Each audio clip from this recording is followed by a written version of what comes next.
I would encourage you, you're going to have to do your homework on this, because this is a big deal. There are eternal consequences to sin.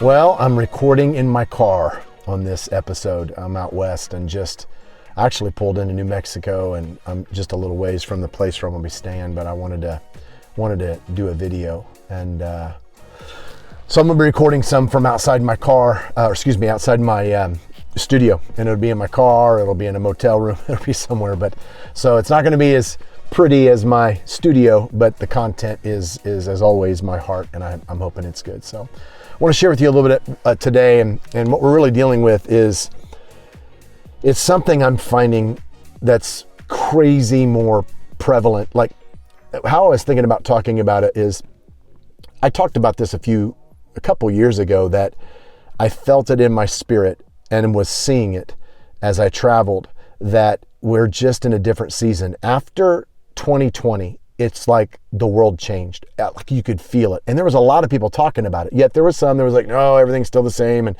after COVID, we're all going to go back to normal. I don't think so. Like, things felt different.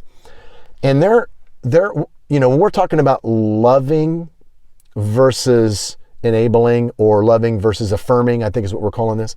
There's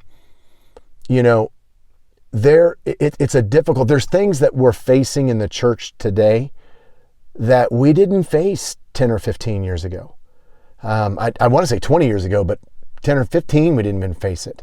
Whether that would be the whole, transgender, stuff that's going on with, or the, same-sex attraction, homosexuality, casual drug use, alcoholism, living together, not getting married, I don't have to go to church, on and on and on and on, pick it. Like, a lot of these kinds of things, some are more prevalent than the other. Like, again, we weren't dealing with this, or what I'm finding is that 10 years ago, people that's for people in California, or that was people in New York. If you're living in the Midwest, if you're from California, I'm not knocking on you, but like, primarily for like sheltered Christian folks going to church every Sunday. This was something that was not like an immediate, it was out there, and it was, oh, that's terrible. Well, now, like, every church I go to,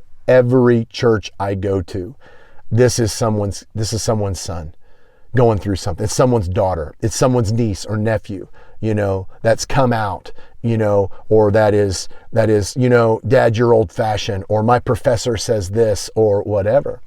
And I'm having it's shocking how many moms and dads, and how many pastors, and how many, church families, godly people that are calling me, and they don't know how to deal with this. And I feel like no one's talking about it. And what's even makes it more devastating is, now there are churches where, you want to live a homosexual lifestyle, or you want to change your gender. And, I'm not born, I was born wrong, and, or I want to use drugs, or I don't have to get married, or I can sleep, just whatever the issue is. You can find a church that's going to totally back that. You just got to start going, this church doesn't say it, you can go to a different church. And so it's really an interesting, difficult time in which we're living. And so the issue that I'm finding is, how do we deal with these? I mean, it's different when it's your own kid. Let's just take it like that. It's different when it's your own family. How do you love as God would love, as a Christian obviously should love? We should love like God, and yet not enable, not affirm. To actually say, no, I don't, this is not right. And yet, what does love look like? Well, it's pretty evident when you come into scriptures. God is love. Okay, 1 John. I think it's 1 John 4:9. God is love. If it's not 4:9, we'll correct it. Leland, he'll put it up on the screen. But God is love. So, if we want to love like a Christian, we love as God would love. And so I want to look at a couple different verses. And first off, Paul elaborates on this. I mean, he's super strong, and I would encourage you, you're going to have to do your homework on this, because this is a big deal. There are eternal consequences to sin. And so if you're a mom or a dad or you're faced with this intimate issue where you're directly involved and, you need to have an answer, which you do, what do you say? How do you approach it? You're obviously going to be led by the Spirit. But 1 Corinthians 13 is one of the most, well-known definitive passages on love.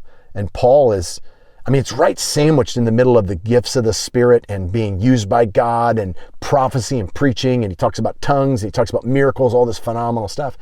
But right in the middle of it, he stops. He's like, listen, if you don't have love, it doesn't matter. Love is the deal. And he says this, now listen for this, because there's no enabling language. There's no language that somehow permits something or overlooks something. Listen to how he defines love. It's 1 Corinthians chapter 13, verses 4-8. He says, love is patient. Okay. It's kind, doesn't envy. It doesn't boast. It's not proud. It's not rude. Okay. Rude, it literally has the idea of being mean. You're not cruel, uncaring kind of an idea. Uncaring might be kind of strong for the definition of the word, but that's the context. You're not mean. You're not rude. You're not self-seeking. It's not easily angered. Keeps no record of wrongs. In other words, when you're loving someone, if someone was mean to you or someone was wrong to you, like you kind of keep track of, no, you're selfless in all this. Verse 16, love does not delight in evil, but rejoices in truth. That's so big deal. Like at the fundamental of all love is I'm going to tell you the truth. Because you can't lie. Like this is the truth of your soul. This is eternity. Verse 7, it always protects. In other words, I've met people that I'm going to protect even though they don't want to be protected. Like I'm going to guard your life and your eternity. It protects, it always trusts, it always hopes, it always preserves. Love never fails. There's nothing in there about love doesn't offend. Well, that's not in there. Well, love doesn't, get pushy. See, none of that. We add to this. I encourage you to go back and look at these words. And then in my opinion, the best definition of love is in the story of in Mark chapter 10, and it's you go down to verse 21 is the punchline. But Jesus is talking to this rich young ruler kind of guy. In fact, there's the rich young ruler and the rich man and all this. In Mark's account, it's the rich young man. But he comes and he's like, hey, I want to follow you. I want to be right. I've kept the law, all this stuff. And I've always listened to how people have talked about this. Mark adds the Gospel of Mark adds a beautiful little statement about this whole scene, which is so important because everybody's always like, Jesus looked at him and said, go sell everything you have, give it away and come follow me. And then the guy walks away. He's like, I ain't going to do that. He walks away sad. He's condemned. And Jesus is like, see, can't get a rich man. And then people like Jesus was all arrogant. That's not, no, that's maybe an American deal or maybe just a religious thing. That wasn't Jesus. In Mark's account in verse 21, it says, Jesus looked at him and loved him. And he said, listen, what's going on in your life is going to keep you out of the kingdom. It's going to keep you out of heaven. You are holding on to what has to be separated and thrown into hell. And don't go with it. Let it go. You cannot. This is killing you. This is absolutely, this is toxic in your life. Let it go. And the guy couldn't. And Jesus turns and he's grieving when he says it. Now, he didn't back off. He just didn't say, well, it's okay. No, he didn't do that. And it is the perfect example of what a holy God looks like loving. Because he cannot compromise his holiness. It's the truth. And so God is holy. God is love. And they go intimate. So what I find myself doing, even in my own extended family, we have people that have chosen lifestyles that are just, breaks my heart. And I'm cool with them. I love them. I'm patient with them. I'm kind to them. I don't, I'm not easily angered. I'm not offensive. I'm not rude to them. I guard our relationship, but when they come to me, I don't entertain the demonic, I don't pretend like it's okay. I have a friend of mine that he's a close friend of our family. He's actually in my family, not my immediate family, but I try to keep that kind of stuff anonymous, but he's a drug addict. He's smoking pot. He's doing all this stuff. And I should do a whole video. I did it for years ago on our studies on marijuana, but it's not good. And, I don't bounce around about it. And he actually brought this up. He's like, well, it's a seed-bearing plant. I was like, no, it's not, brother. No, that's not, you can't, Jesus does not condone, and you cannot use illicit drugs and, be in right relationship with God. When they push the issue, I address it, but they know I love them. And then I'm not like offended and we're going to break, when the conversation's going, we sit down and play, cards, and I crush them at euchre.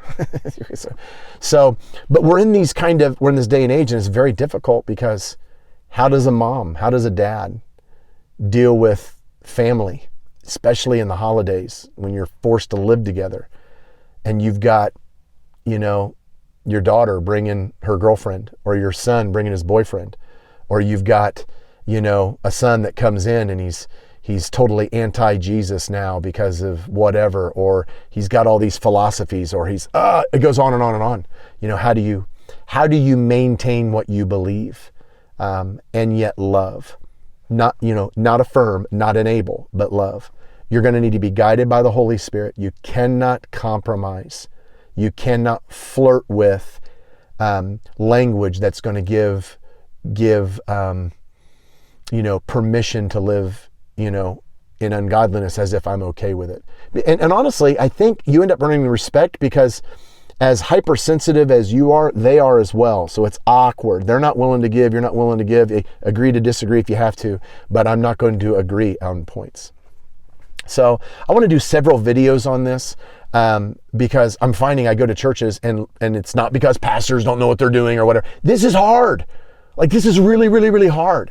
How do you love? How do you love someone and yet look at them and say, sorry? I mean, God does it all. He brings conviction. He's not just going to be like, well, you were living in sin, but and it's not like God doesn't love. You can still love someone and yet not condone what they do and not be argumentative. So I wanted to encourage you that if you're going through this is not something brand new. Like, there's a ton of people going through this. This is, again, used to be something way out there. Now it's in our families. And how do we love? And I want to talk about also, how do we minister to those that are dear to us, that are not walking in a right relationship with God and choosing lifestyles that are devastating, having devastating impact in their life, even when they don't know it or acknowledge it. So, hey, I'm praying for you. I hope you love the content. And if you have any questions on this, you can message me. I've shut down comments on our YouTube for a reason.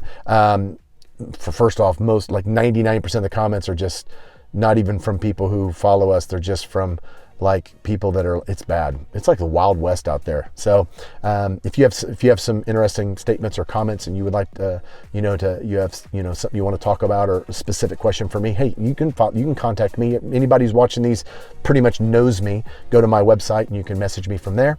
And I would love to talk with you. And if you're a guy, I'll call you. If you're a girl, my wife and I will call you. We've even organized or scheduled times for discussion. So I really care about what I'm doing, and for you who's listening to this, and hope this helped. So till next time.